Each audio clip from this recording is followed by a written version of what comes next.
And we sit here today having buried 2 of our sons to fentanyl. It can happen to any family.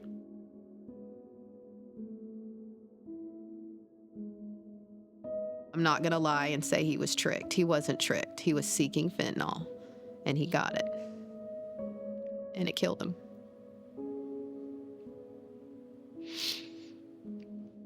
And we were a normal family.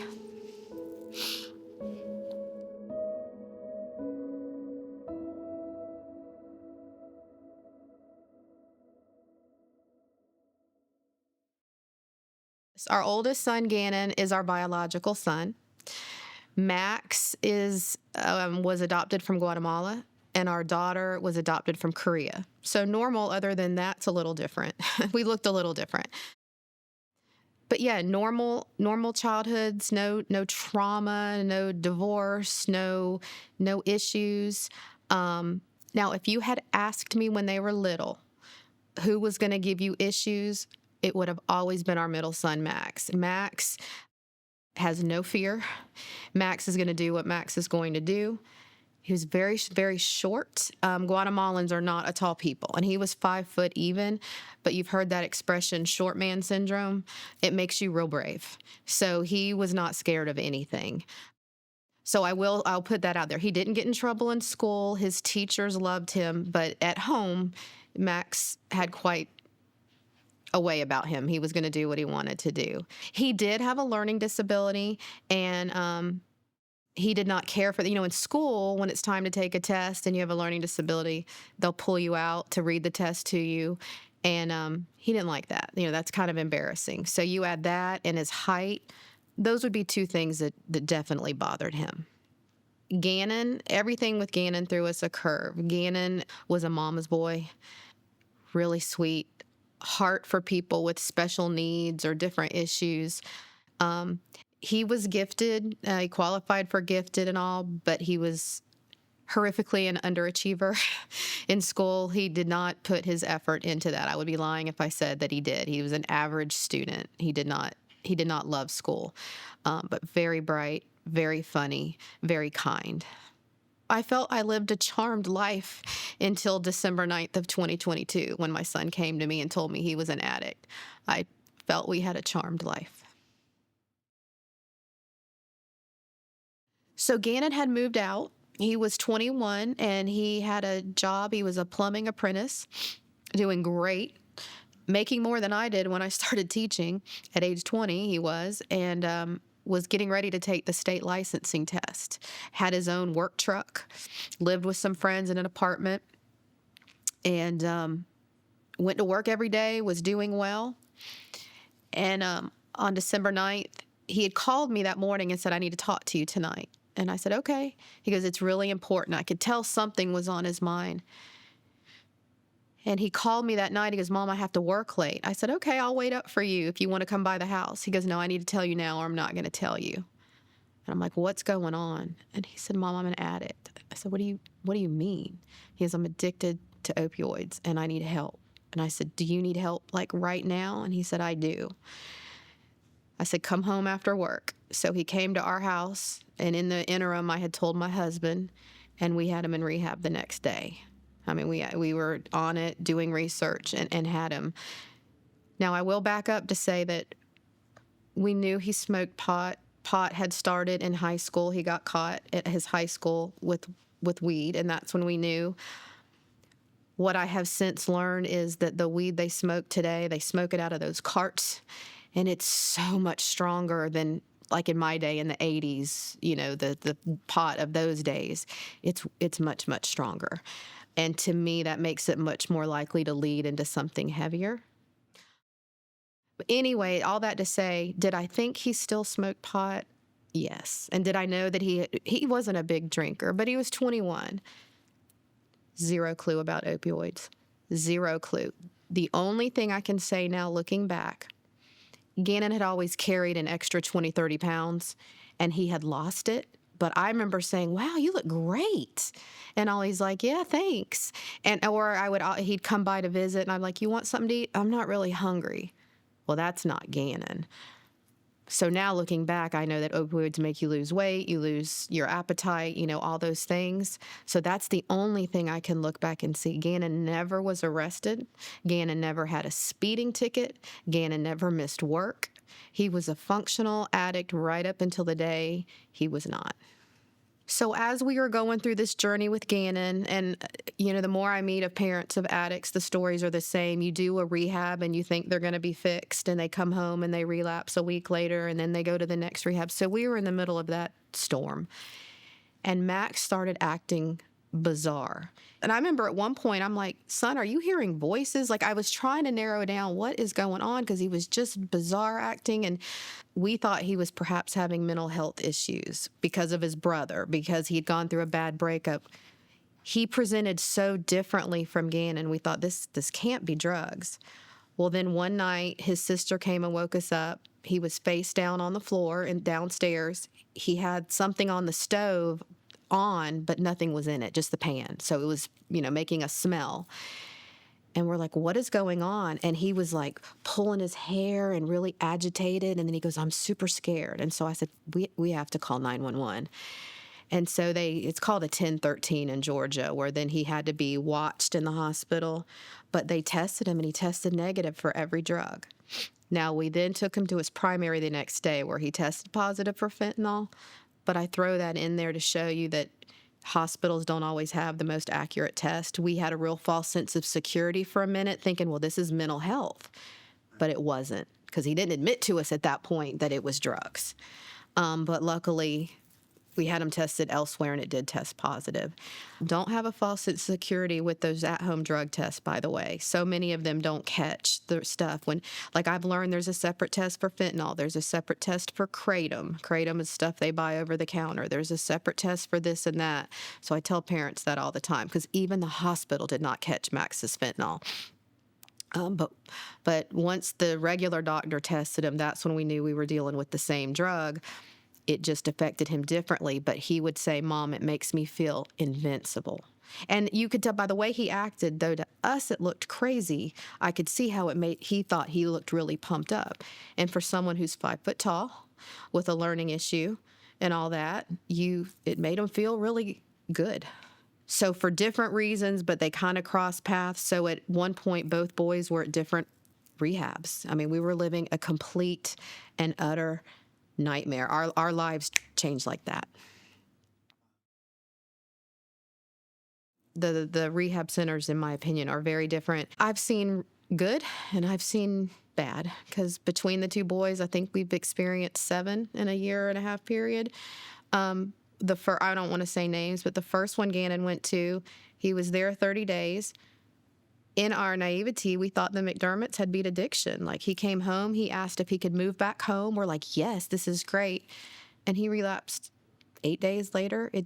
But they did not, when we picked him up, there was no discussion. We signed him out. There wasn't, you need to look at long-term, you need to look at NA. There was just none of those conversations.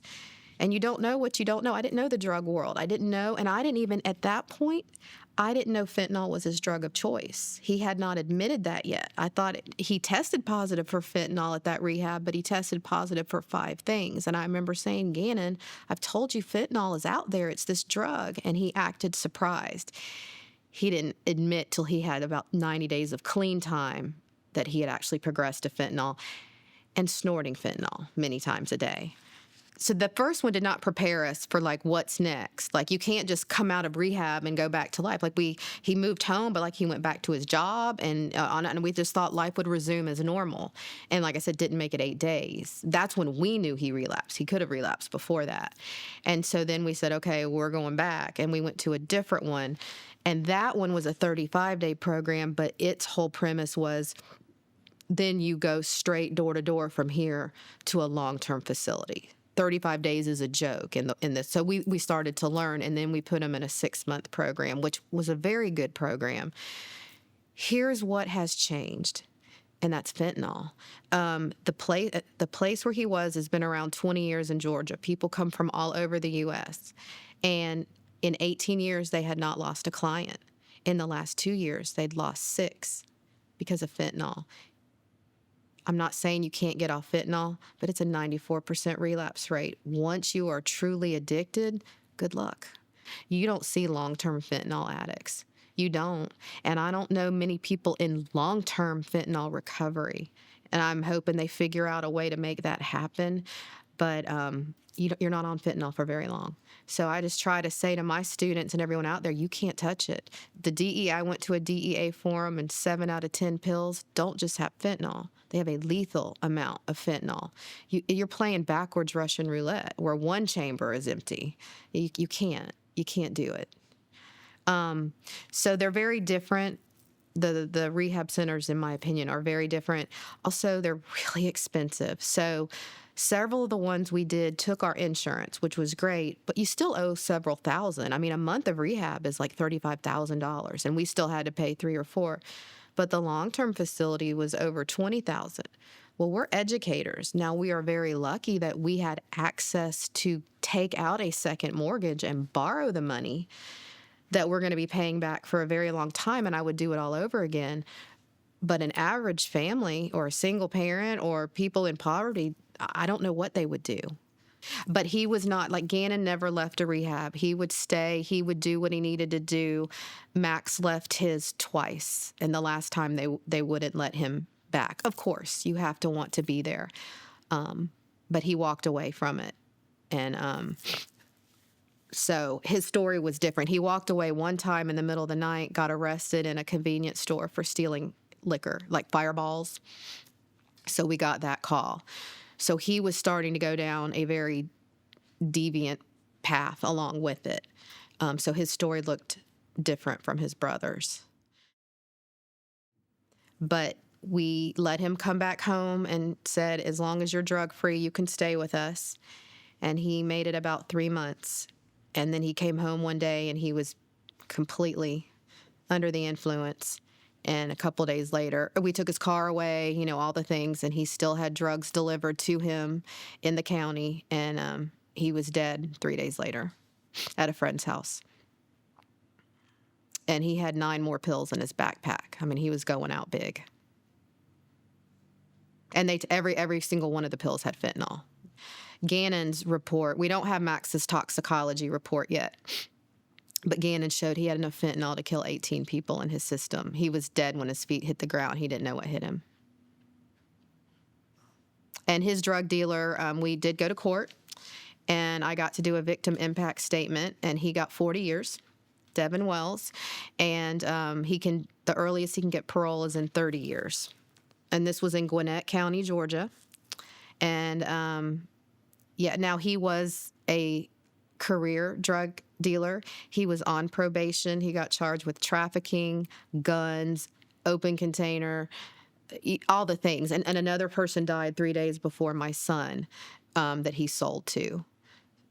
So we know our case is not the norm. Most people don't get any sort of justice, but we did for Gannon.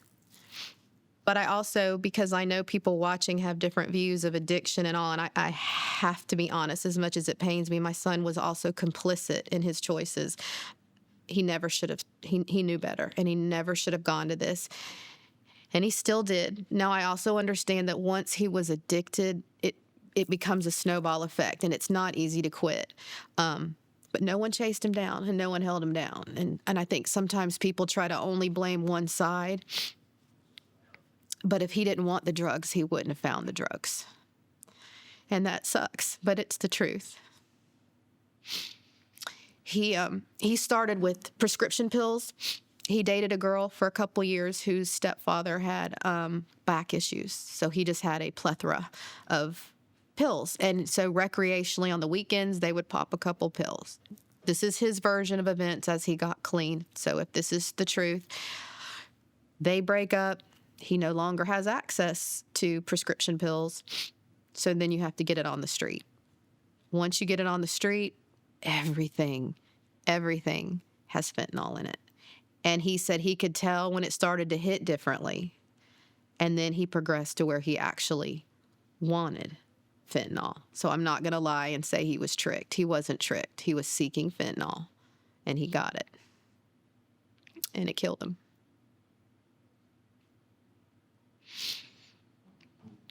and we were a normal family. You know, when I hear people say, where were the parents and all, it just really... And I know that there's situations where the parents weren't involved, and there's horrific stories of trauma. And even in one of my support groups the other night, this lady was saying, I know it's because my husband left and it's because of the trauma. And I wanted to say, I can't tell you a why in my house. I can't tell you a why other than lightning struck twice in our house. I don't have an answer other than just it can happen to anybody. When I hear other people who speak about, like, my son, you know, thought he was buying meth and thought he was buying heroin and then died because it was fentanyl, and all of that's horrible. And I understand the word poisoning in that case, and I do, but it still goes back to that. I want a drug. If you weren't seeking a drug, you wouldn't be in that situation. And trust me, I've buried 2 sons. It's not an easy thing to say, but they were seeking the drugs, and they found the drugs, and they died from the drugs. You know, I'm winding down my career, and I have I'm doing some presentations this year in different I'm meeting with the high school counselors around the county and doing a presentation on fentanyl in November in Savannah. I am meeting with a group of alternative educators in September about fentanyl, because I work in an alternative setting as well. And that group, I'm going to specifically talk not just about people using fentanyl, but people selling, because in my alternative school, you have students there who maybe were not trafficking, but selling drugs and this and that, and they also have to understand if they're involved in that side of things, they could go to jail for life. Kemp, our governor, just signed in a law that you can be charged with murder if you sell a drug that kills somebody. So I have to talk about both sides of that. And being in drug-free Fayette, I feel like I'm like an annoying ex-smoker, but I'm going to talk about it. That's what I'm going to do. I'm going to keep, or a CrossFitter. I'm going to keep going. I'm going to talk about it. That's all I can do. And it lets me talk about my boys, and they're good boys. They got in something so far above their heads. They're good boys. Just got them. I am very invested in helping change the stigma of what addiction looks like.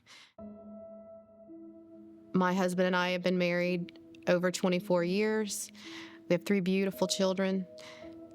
Normal American family. Went on trips to Disney, Breckenridge, knew their friends. They played sports, parent conferences. We went to all of those, just all of the things. They had loving grandparents and cousins and aunts and uncles. I'm a high school counselor. My husband is a high school teacher. We had all kinds of conversations with our children. And we sit here today having buried 2 of our sons to fentanyl. It can happen to any family. If you met either one of them the day before they died, you would not have had a clue. I tell people, get whatever you have in your head about an addict and throw it away. It's just not. You wouldn't have known. My kids are mannerly and sweet and clean cut and preppy, and just, you would not have had a clue. You would not have had a clue.